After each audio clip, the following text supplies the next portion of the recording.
chapter as we're standing things up. Thank you so much, Hardeep and Kalyan, for the great introduction. It is my delight to be able to introduce you all to my former boss and mentor in IT practice. It's really nice to work with somebody that Corde Wagner is an ITIL expert. He's an operations and ITSM geek, but he's also a retired Army Sergeant Major with great leadership skills and over a decade of results-oriented leadership. So not only is he an expert, but he's also an expert practitioner of how do we make these practices, how do we make them work, and 25 years of how do we create high-performance teams that are enabled and able to adopt these practices in service management. How do we mature our process maturity? And how do we analyze and continuously improve? So, Corde, I am so happy you can present with us tonight a bit more on knowledge management. I'm going to hand it over to you, and if you can go ahead. Terrific. Thanks, Don. Thanks, everyone. Glad you're here with us tonight. I'm going to go ahead and share my screen and share a presentation I've created. Can you see the PowerPoint? Yes. In the yes. Yeah, we can see. Great, thank you. The way I do PowerPoint slides, you'll find that's relatively, very informal how I do these things and how I like to set up my slides. Prasanna and Don have worked with me for quite a while now, so they kind of know this shtick, but I just want to let you know that when we share out, if we do share out the deck, Don, I'm okay with it. This is all mostly my stuff. Anything that I've referenced, I put a reference for where I got it. I also, in the notes section of all of the slides, have what I call practitioner notes. In this case, it's my disclaimer here, and I'll go ahead and put this in presentation mode. And we should all be able to see this now, that this is Corde's approach. This is the way I see how a process should be framed, and in this case, how the knowledge management process, how I was able to get it going and get knowledge, the knowledge base brought current and to relevant in the last organization I was in. So the agenda then is I'm going to do a brief recap of what ITIL and IT service management is.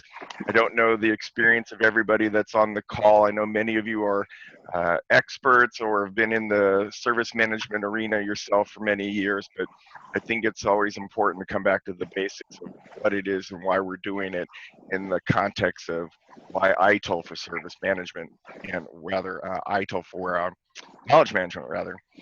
Then I'll touch on the foundations of knowledge management. I'll let you know where I got some of my ideas and extra research I performed, because it turns out that in this case, while ITSM and ITIL is a really great framework for process in general, it wasn't my best reference for knowledge management. And I'll tell you what I did use, and I'll tell you what helped me the most as I went through it. And then the strategy and approach I use in my most recent attempt of building out a knowledge management program. Of course, not question and answer. Stop me anytime if you have questions. I'm more than okay with it, or I guess we don't have that capability turned on. Ivan, Don? If not, save them for the end then, is that right?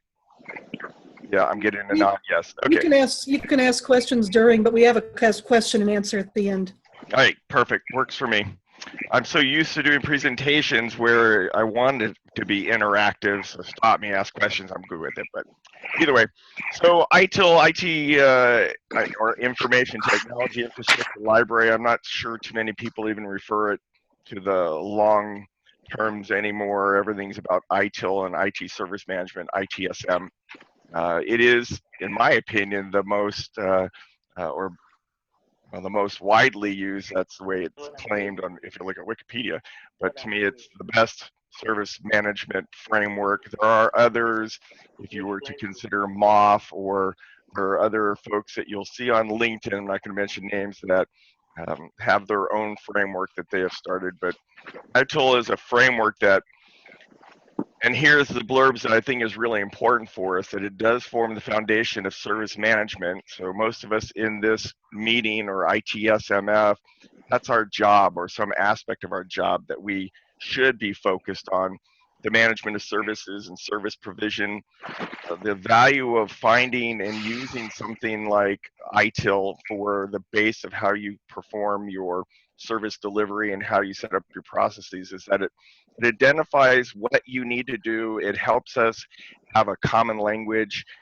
In the case of this type of user group, if I talk about an incident or a problem or knowledge management, we generally have the same frame of reference of what that means. So we're not guessing it, we're not having to deal with misunderstandings.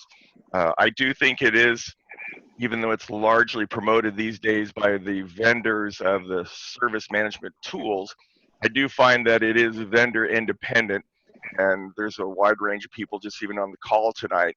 But we use ITSM in pharmaceuticals, hospital, government, the e-commerce world, manufacturing. It has a place in just about any IT organization.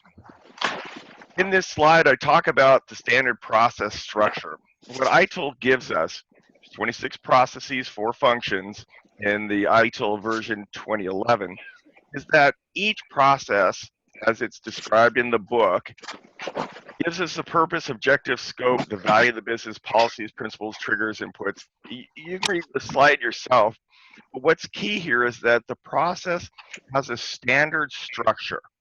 When you build the process, knowledge management in this case, it's going to give us the keys for what many of us as practitioners, that's how the ITIL has been continually improved, believe is the correct purpose of the objective scopes for knowledge management, what the values would be. So if you're trying to sell that to the business, the interfaces with other ITIL processes so that you understand how to make sure it's aligned with the other processes, etc.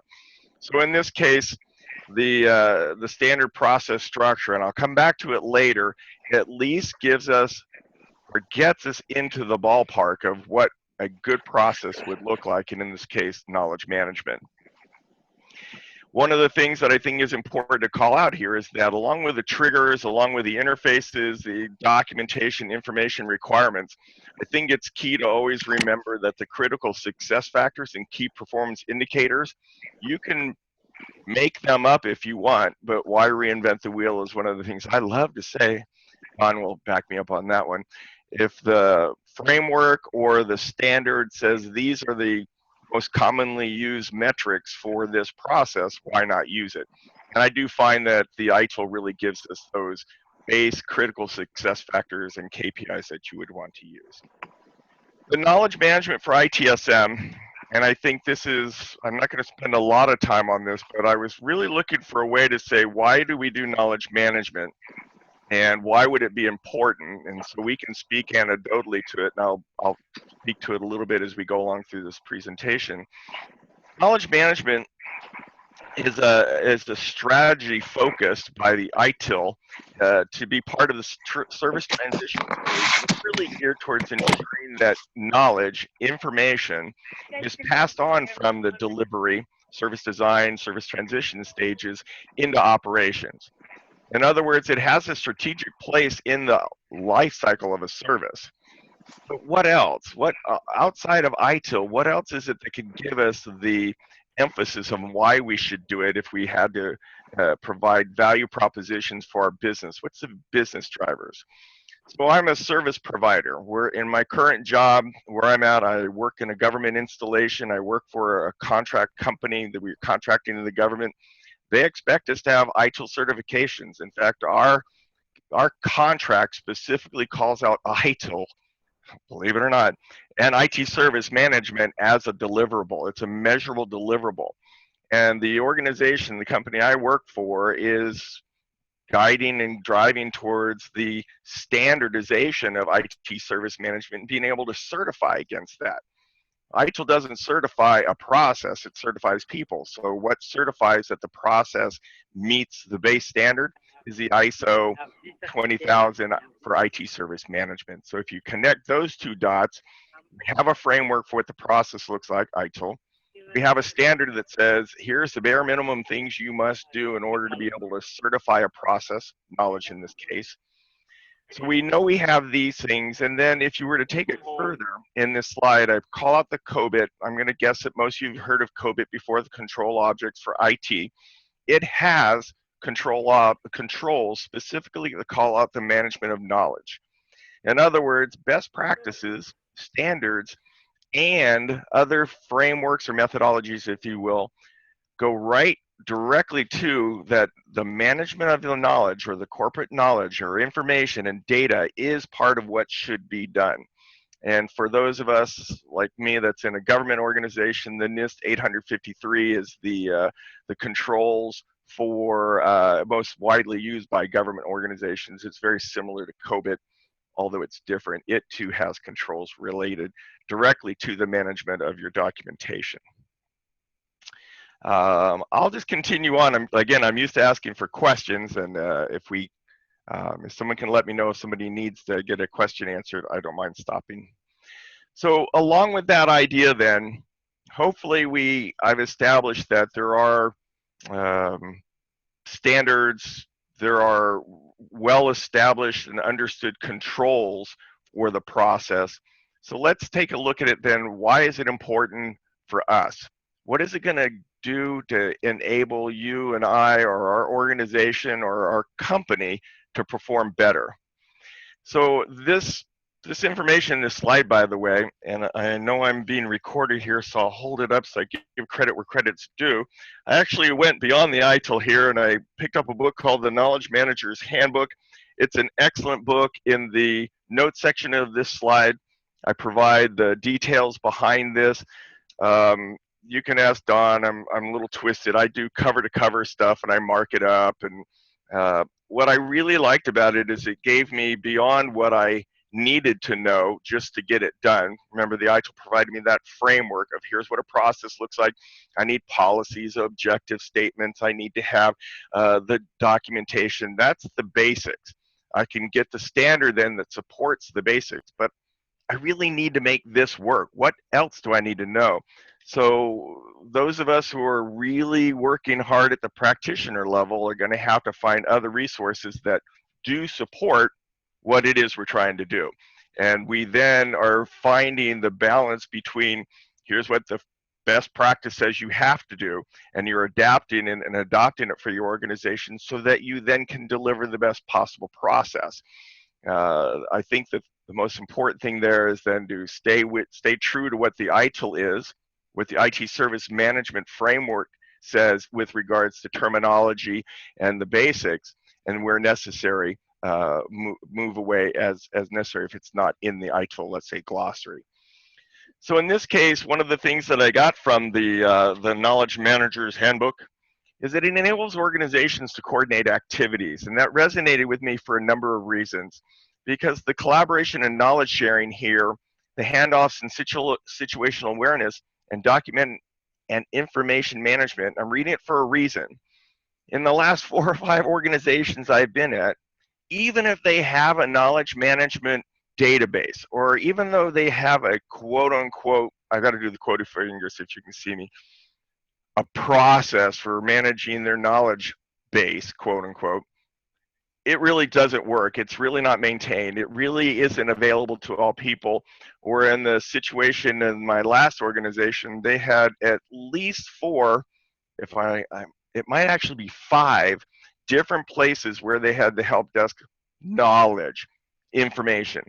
Their run books or how-to documents or process documents were on a SharePoint. They were in the ServiceNow system. They were in a separate, what do you call it, the intranet, and you never really knew where to go to. So I think the idea behind being able to find your information, you know where it's at, your run books, your work instructions, your processes in one place, that's going to be a huge value if you were to build your program with that in mind.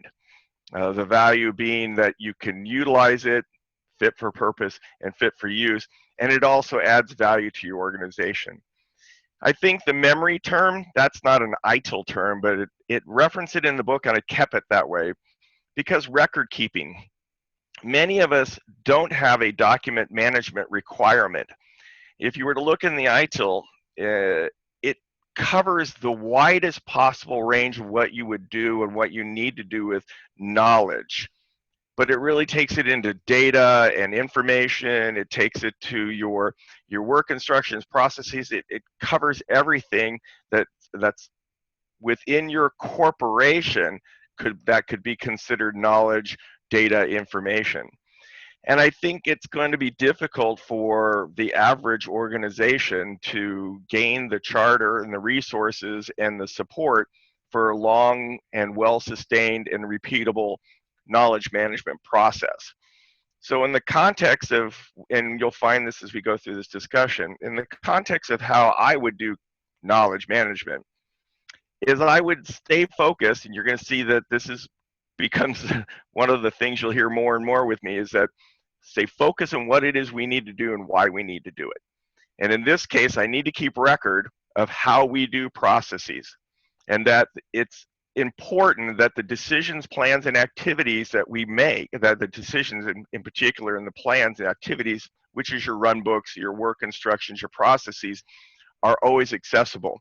And that maintaining the capabilities over time, sorry, went too fast, is going to be something that's important for those of us have high turnover. The organization I'm in now has a tremendous turnover issue. They do have a pretty good knowledge management process. They do have a pretty good knowledge management program, but it's very limited. So even those that are established need improvement. And then I would say that learning, speeding up the learning curve, continuous improvement, standardization, these things might seem to be, well, of course, that totally makes sense. But when you get down to starting to build your process, when you're taking a look at the ITIL and it says, here's the things you need to do, and it gives you some basic tenets of knowledge management, if you were to add these extra bullet points and you were to add these extra thoughts, and you include them in your scope, or how you would include them in your scope, I think you and your process will be better for it. So the question I want to ask here real quick before we leave this slide, what's the cost? It's a very rhetorical question, but it should resonate for you. For those of us who've been doing this a long time, I met Ivan, who works at KP, I don't know, Ivan, maybe 10 years ago. We've been connected for a while. We've gone to different ITSMF and other functions. I know that you work in environments where you do have personnel that come in, they work on projects, they leave, they help you do any number of different things. Dawn, the same thing. She and I've talked about different companies we've been at. So I know for sure, I know from experience, as you do, that the cost is high to have to retrain people. We know for sure from experience that if somebody leaves with all that institutional knowledge, the guy that knows everything about your server environment, the person that knows everything about your web, my good friend Prasanna that knows how all of our applications are supported at some unnamed company, if that person leaves and they take with them all that institutional knowledge, that's what I'm really referring to, is that somebody's going to have to be trained. And the cost may not be in dollars, it may be in time or outages or pain, or we fail at service levels, or any number of different things. And so I really offer that knowledge management should be considered as part of how you maintain your knowledge and your information about what you do at a bare minimum. That's what I think it would be. Corde, let me add one. Please do. Please do. One other aspect to this. Very often when somebody is leaving, some of the knowledge we have is leaving with that person. Almost always. We are not documenting. We have to reinvent the wheel every time when we replace somebody. And the cost is high. Yeah, absolutely. That's a huge one. And being somebody that is basically lazy, what I've found is there's also a value to just, if you have to explain something to 3 different people, this should be an article. Write an article, share it every time you need to do it, and it's that much faster. You can answer more interesting questions. Yeah. So it's good for people that are stayers too. That's a great point. I may not bring it up later, Don, so if I do, bring it back when we start talking about the strategy, but you're spot on. So these are the imperatives of why we want to do it, why it's important to you. There could be dozens more. Read the book. RTFM, the ITIL does reference quite a bit of what the value propositions are, but these were the things that resonated with me. So I'm going to move on to this next slide. And so again, there's a number of people on this call that have been doing ITSM maybe longer than I have. I've only been doing a little over 10 years. I've done IT for a long time before that. Had I known then what I know now. Anyway, since the beginning of time, okay, for many years, ever since I started ITIL World, the question's always asked, what process do we start with? Or in this case of knowledge management, what do we do first? What is the thing we need to do first? What do we focus on? So in the previous slide, is Ivan holding up a beer? Is that what you're waving at me, Ivan? Okay. There's no drinking in ITSM. Yeah, well, this is a very professional organization. Like, let me get my beer. So Ivan's like, I'm recording this, Corde, don't do this. I think a lot, all right, I'll get serious again. Back to you, Corde. When we think about the knowledge management process and why it's important and what value there is. In the previous slide, I was talking about any number of different things we should do. And if you think about that one section where I mentioned that it could be that your knowledge management program needs to cover everything. It's more than just knowledge. It is about document management. You have to have repositories and numbering systems, and it's auditable, and you have to know where all of your source is. So it's more into configuration management. It could take on a life of its own. So I put this slide here, and I kind of tongue-in-cheek are saying, you may be asked, or you should be asking yourself, or you're asking your team, where do we begin? And so again, from the same book that I held up earlier, and the reference is later in the note section of this slide, rather. This was a study that was performed by the, I think it's going to be here at the bottom, KNO CO Ltd, which is a knowledge management company. They sell knowledge. And what they did is they surveyed 400 knowledge management professionals.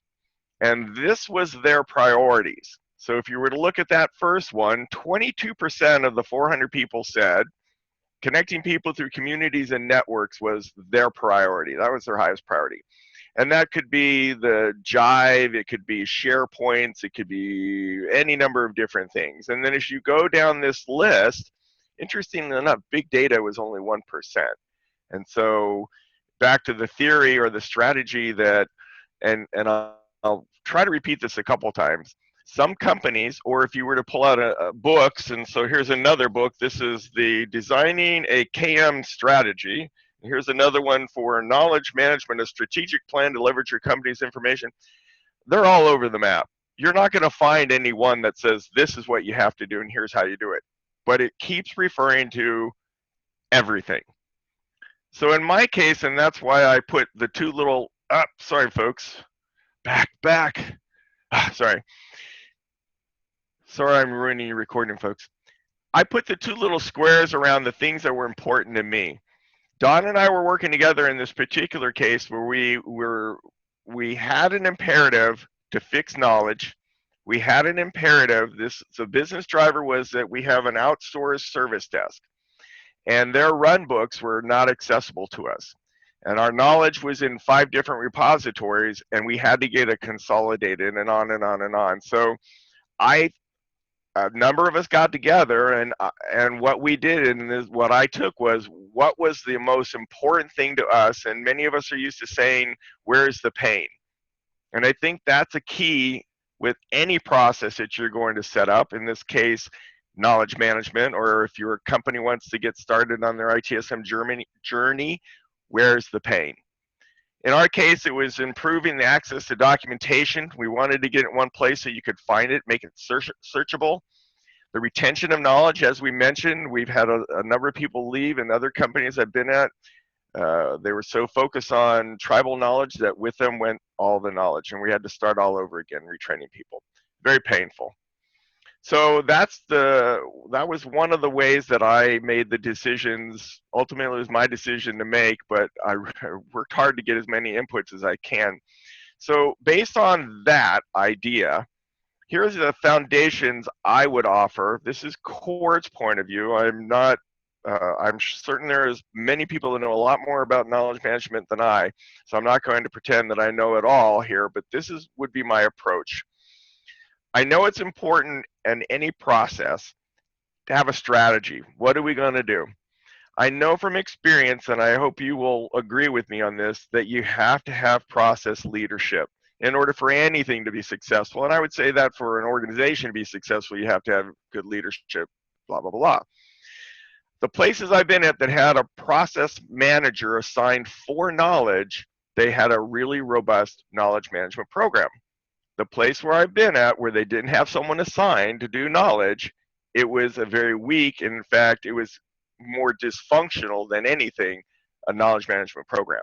So they had knowledge, it was all over the place, it wasn't maintained, it wasn't usable, there was no value to it, not really. So the process leadership is more than just saying, this is the person on a RACI chart, you should have a RACI, that's responsible and accountable. It really is somebody that's engaged, somebody that they don't have to be the expert in everything. They could pick up a book or two and be motivated enough to build the program or maintain the program.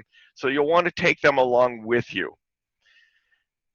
In this case, if you establish, and you should, the charter, these are the items within the charter that I find are most important. Can you add more to it? Sure. Can you leave something out of it? Absolutely. And I'm sure if we were to open this up to a discussion, and there might be value at that, we could add some more to it. I'm certain of it. But the business drivers and the requirements are going to be something that you need to have when you're establishing that process so that you're well focused, and more importantly, so that you have the executive support you need for it to be resourced and maintained. Purpose, in this case of the project, not knowledge management, I think we can establish that. The objectives, I'm going to mention scope. I'm going to mention it a couple times in here. I led into this discussion with the previous slides. What is it that you're aiming to do with your knowledge management program? Is it really going to be a program that covers all knowledge, all data, all information, everything? If so, you have to really ask yourself, do you have the resources? Do you have, and resources is more than just people. It's the money, it's the support, it's the long-term sustainment, it's the repository, the governance, it's big, like any other process. But you'll find that your company's already doing incident management, so it's not ground up. You'll find that your company is probably doing change at some level, can be improved, but it's not the ground up. Those folks that start this journey with knowledge, and I think every company should, I think every IT organization should, is going to find it's probably from the ground up. It really is. And so having somebody that's responsible for it, having some sponsorship, and then the scope and the governance is going to be key here. And again, I'm sure if we open this up, we're going to find that that's been the case, or you've seen the, what is it we have to do, and it's going to go all over, it's going to go all over the place. So be really clear on what your scope is, get it documented, get that approved. Because if you don't, this could just go on forever and you'll never really accomplish it. So here are my keys. Who can create knowledge? And I hope that makes sense in the way I wrote that. When I look at articles written by just anybody, beyond just not being in a standard format so it's easy to identify where the pieces are of the information you want to get, I found that not everybody's writing style is conducive to learning, and so it was kind of all over the map. So I would recommend that if you're going to allow people to make knowledge, and I actually do believe in that, so I would want all of my IT organization to be able to create knowledge. I want Prasanna's admin team for applications to create their own knowledge. Let's just work then off the same standards and make sure that it has some level of quality check. I would offer then that if we let everybody do it, and I mentioned it, but I'll say it again, make sure the format and the structure of the articles is standardized. I know from experience, and I've read this a lot through my studies, that if you have the similar structure in your process documentation, you have the similar structure in your knowledge management articles, a summary or what the article's about, who it's targeted or who it's intended for, and then the article, people then get used to knowing where to find who the article is written for. I see something popping up here. Is that for me? Nope. The knowledge base should be in the ITSM tool. I feel strongly about that, and probably the greatest driver for having it in your ITSM tool. And it's interesting. I've been in two places where there are competing visions for where knowledge should be stored. And I think there's politics around that. There is the lack of continuity or collaboration for where information can be found. For me, for us in IT, highly recommend that we put that into your ITSM tool, because you gain the efficiencies of having it available when you're in your ticketing system. Your help desk, your level 2, your level 3 teams are able to find the knowledge they need in order to solve incidents, problems, support change, etc. I would also offer then that if you're using self-help in your ITSM tool, as these ITSM tools, ServiceNow, ChangeGear, Remedy, I'm pretty tool agnostic. They're getting smarter and smarter, especially with the use of analytics to help find information. I highly recommend that you look into how you, if you're not there yet and you're starting down your journey, you look into how you can configure your knowledge management process and leverage your ITSM system to start gathering the analytics of what people search on, what articles are used, how to find it, so that if you start an incident, you start writing in DNS or network down, it pops up the most relevant articles along with that will speed up your time to resolution, etc. Make sense? Also, approving articles. There's a number of different thoughts on knowledge management. I've worked in a couple of companies through the years where document management had a very, very rigorous and very for lack of a better way, just a great deal of governance behind it. It's very bureaucratic to get anything approved, and you had to go through 5 levels, 10 levels of approvals to get an article published. That's a very traditional approach. The books that I've been reading on knowledge management in preparation for building out our knowledge management process, most of them talk about having multiple levels of approval. So that's your traditional approach, and that's what I mean by that. And you need to understand and be really clear on that, who can release or publish articles. And it needs to be documented, because you're going to get a lot of arguments over it. There is something I tripped on called knowledge-centered support, or KCS, in my studies, and this has just been in the last 6 months. And much to my surprise, it's a very mature knowledge management philosophy, if you will, or lack of a better way to put it, approach that now has been supported by HDI and Axios. Is that how you say the ITIL owners? AXELOS. And it basically is almost the antithesis of the traditional approach, where it says create your article and publish it. So your help desk engineer or your network architect realizes there's information missing. We know we need it. They write the article, they publish it. And the more it's used and when it's used, people can tweak it and make improvements on the fly. And the philosophy of that is that your articles get better and your articles are improved through use. It makes me a little nervous because, I know how Bob is. He doesn't really understand how it works, but he thinks he does, and that's, like the Wikipedia effect. And so they start writing stuff.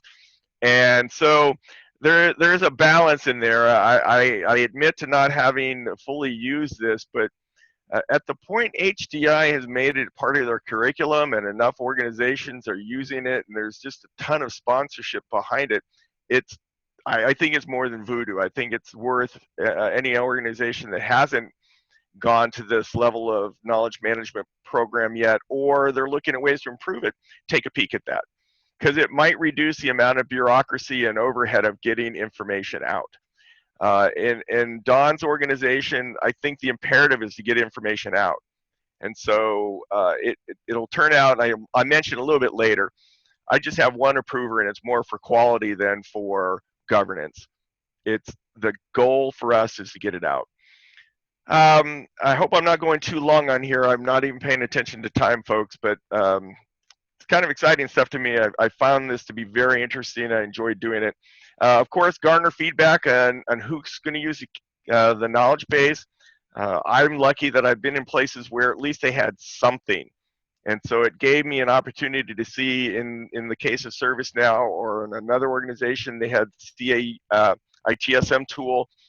The feedback that users can give on their articles is invaluable. If you're starting from scratch, then it really means you should at least invest some time into understanding what it is people need, and it comes right back to the where's your pain. Questions? All righty then. Yes, definitely. One comment and one question, if you don't mind. A comment, I was really happy about your comment related to the human side or the people side of the process in general and specifically for knowledge management. We are always struggling with the interesting starting point of every ITSM effort or ITIL effort, people, process, technology. Yep. We always say that in this sequence, and everybody's talking about technology, about 90%, and 10% about process, and 0 about people.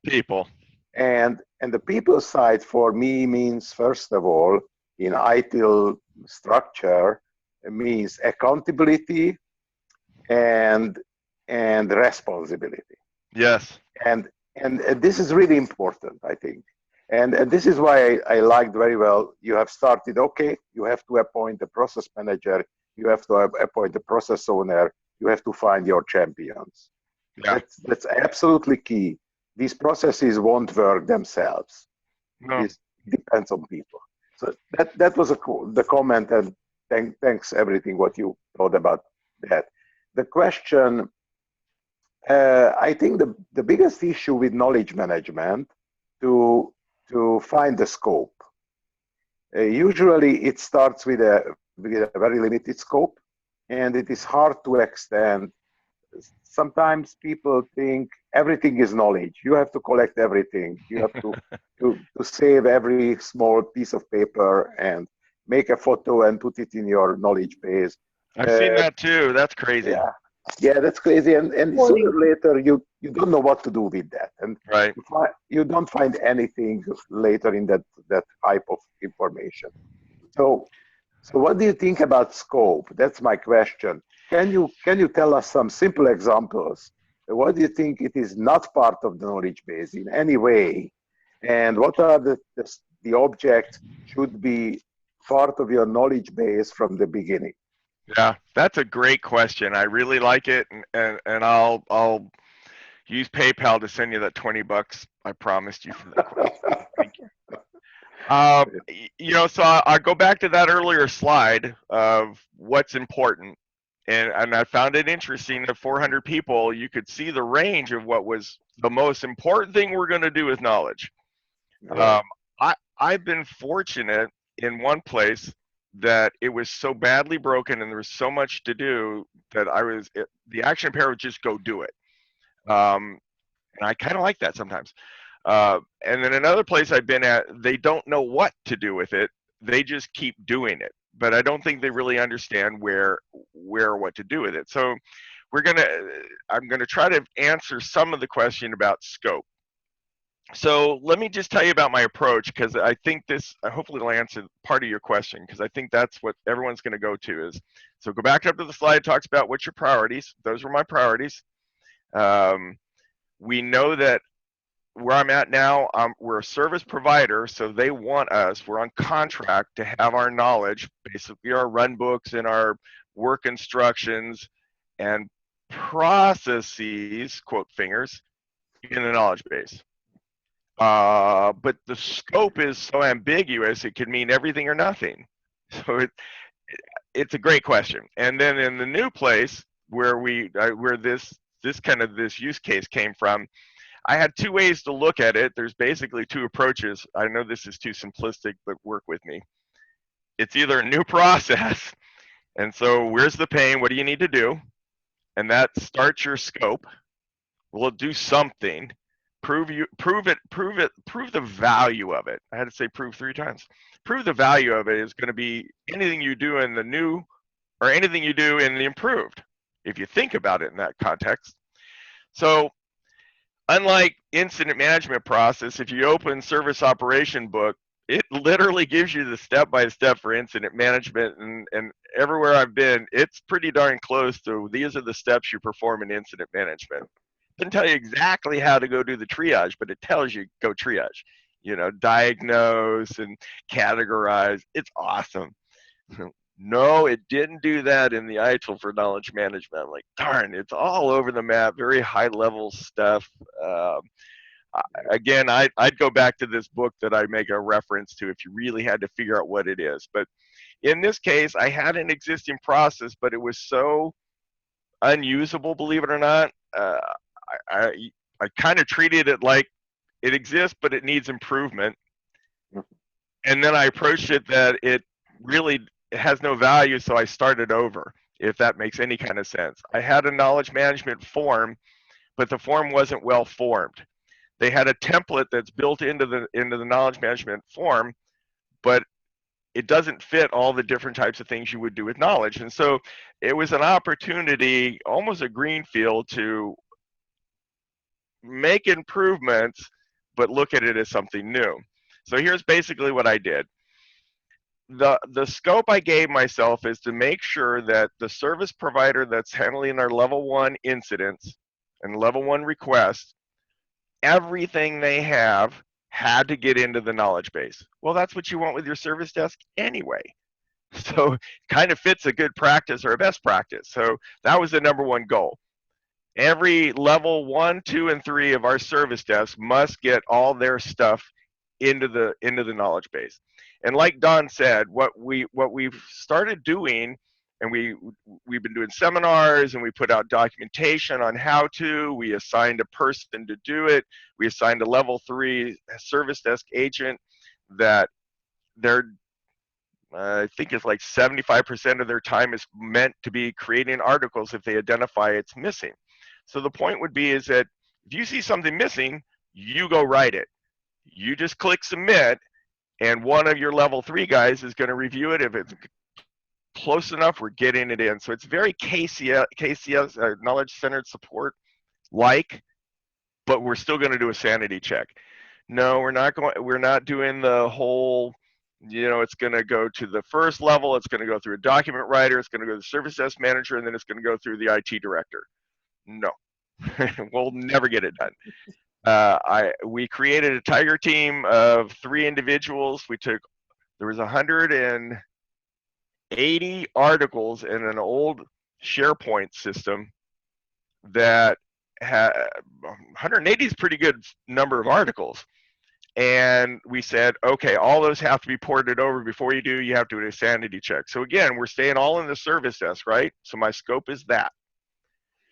And then one other thing we decided to do is that the run books and work instructions had to have some level of process. In other words, how do we do incident management? How do we do request fulfillment? How do we do service requests? We do them 2 different ways. How do we do knowledge? The decision was made that as we make this form, for those of you who have been working in ServiceNow, their knowledge management form, it's HTML based or wiki based.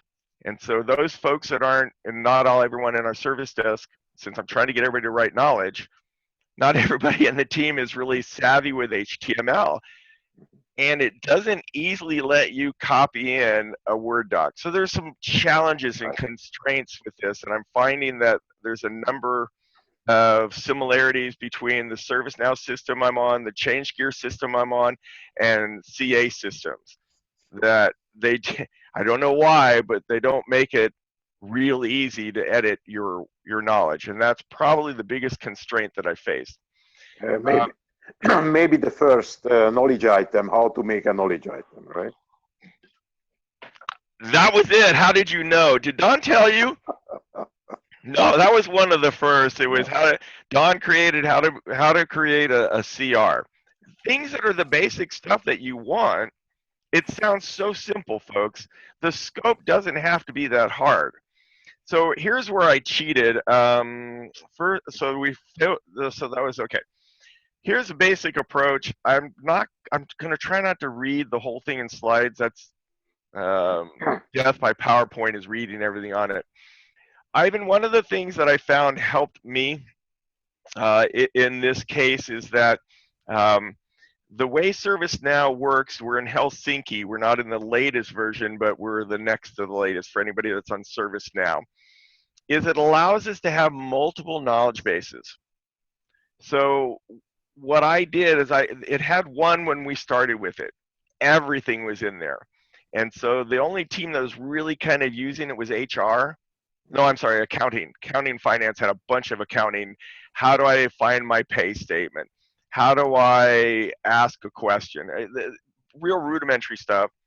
What was really painful is that somebody, when they stood up the ServiceNow system about 4 years ago, they decided to create a knowledge-based article for that basically was just the name of every application we had. So Microsoft Office. So they had a knowledge-based article that says Microsoft Office, contact the help desk to get it. And on and on and on and on and on. And it had no value. And a good thing, and I mentioned this in the next slide, but just real briefly, a good thing about a knowledge base versus, and I don't know how SharePoint works, I'm not going to pretend I know them, but in this case, a professional or a formal knowledge management application allows those people who look at the article to provide a rating for it or provide comments. And when I started looking at, there was hundreds of articles that were worthless. People were saying that. They were writing back feedback saying, this is worthless. This is out of date. There's no value in this. I'm not talking one. Numerous things that people were responding to. So just like you would do in your day-to-day activities, I leveraged that to identify what wasn't working. So even though I was relatively new at building the process, my scope was only our documents.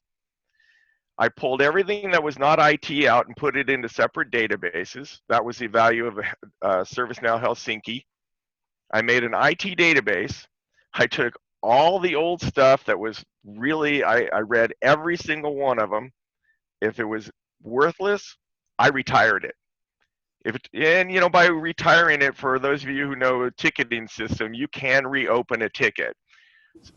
The knowledge base lets you do the same thing. I can unretire an article. So let's say I got overzealous one day and I retired Dawn's How to Create a CR. And then she comes in the office, she smacks me in the head, says, that was an important one to me, you bring that back. I can go unretire it. But all joking aside, Ivan, it allowed me to stay focused on just our scope. For those of you that have been doing IT service management a while, and I'm going to bet all of you have, I know, and I hope you can agree with me, that when you show success in something, when you take a process, incident, problem, change, knowledge management, and it starts producing results, and you can start showing measurements of, we went from 300 articles that were not looked at in the last 3 years, and now we have 50 articles, but we have 100 hits each.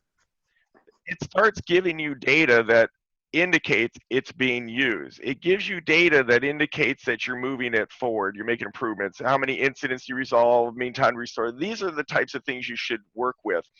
And so our goal with doing it just this way, staying very focused on this scope, cleaning it up, making it as useful as we can, trying to make it to where it had value for those who needed it the most, I think is going to demonstrate to, in this case, Prasanna, who's also on the call, he's in the application side, not the service desk side. If his organization sees that we're making gains, they can find knowledge, his teams are talking about how they found what they needed, then I can get him and his teams involved. That's, let's say, phase 2 of the project. And I think those are the things that made it work the best for us thus far. I left the company just as we were getting this kicked off, and Don's there and Prasanna's there, and I believe that we have it set up to work well going forward. So candidly, I can't tell you how it's worked over the last 3 years because it's only been around for a few months. But I know that we were making traction. I know it's going to add value, and that was kind of how I did it. Does that make sense?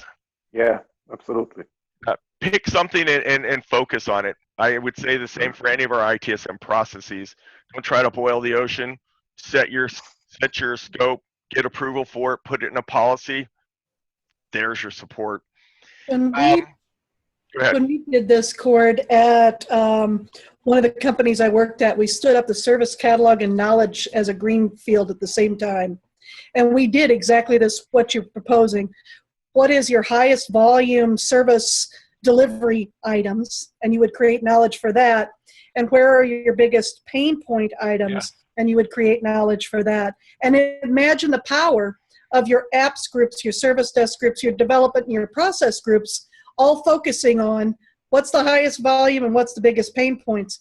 Power across the enterprise. Yeah. Big. Well, we're all challenged to do more with less. I don't think there's, I can't imagine anybody on this call or anybody in your company can say, we have all the people we need, we have all the resources we need, we have all the time we want, we work 30 hours a week and we're not stressed and everything works great.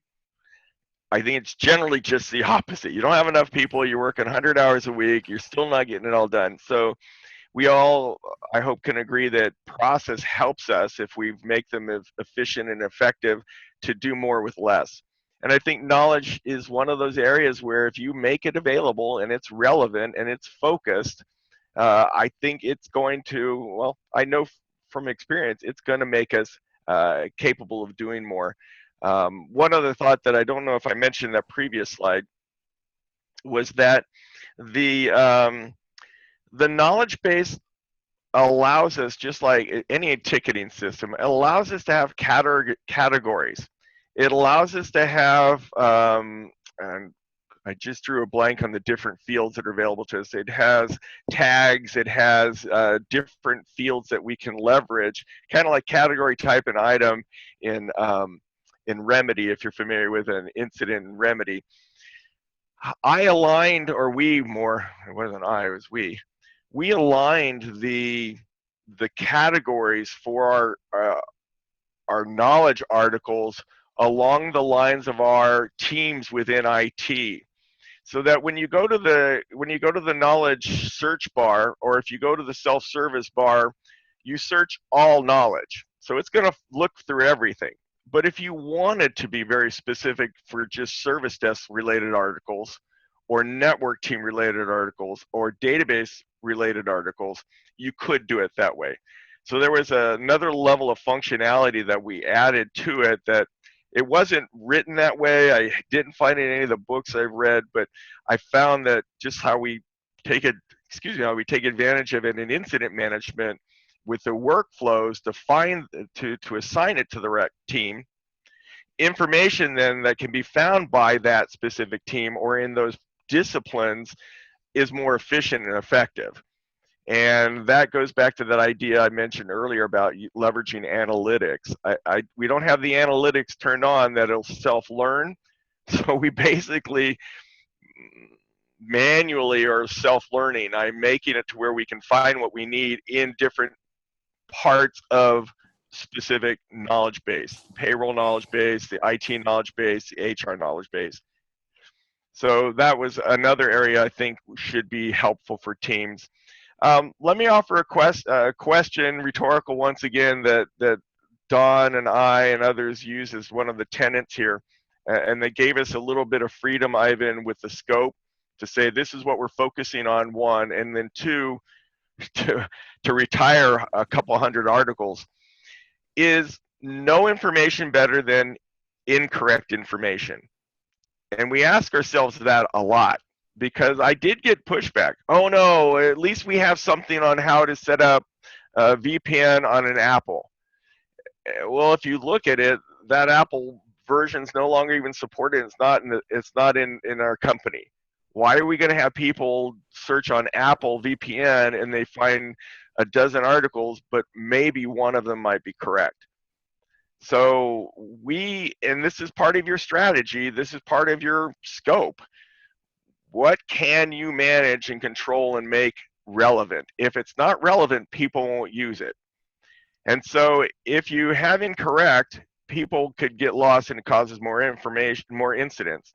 If they have no information at all, one of the things that the knowledge base or the knowledge feature will let you know is what searches people are performing. So if I'm seeing, and I'm checking this on a regular basis, I wrote the instructions for the knowledge manager who's doing the job, look for searches that are coming up with 0 hits.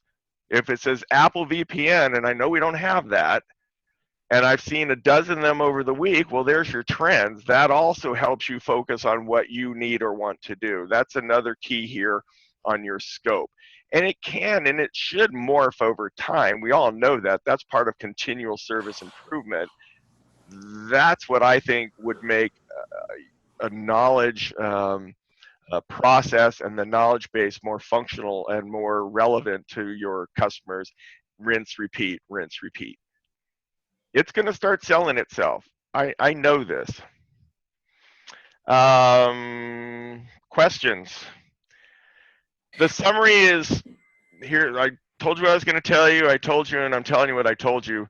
I think the gaining support, and Ivan, thank you for the support of that.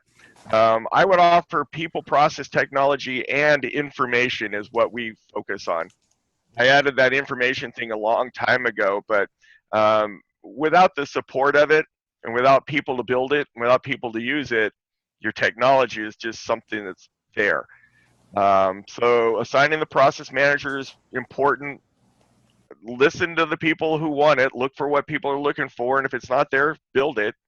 Do this in phases. Don't boil the ocean. Don't feel like you have to find everything, put everything in. Do it in stages of what's the most painful thing.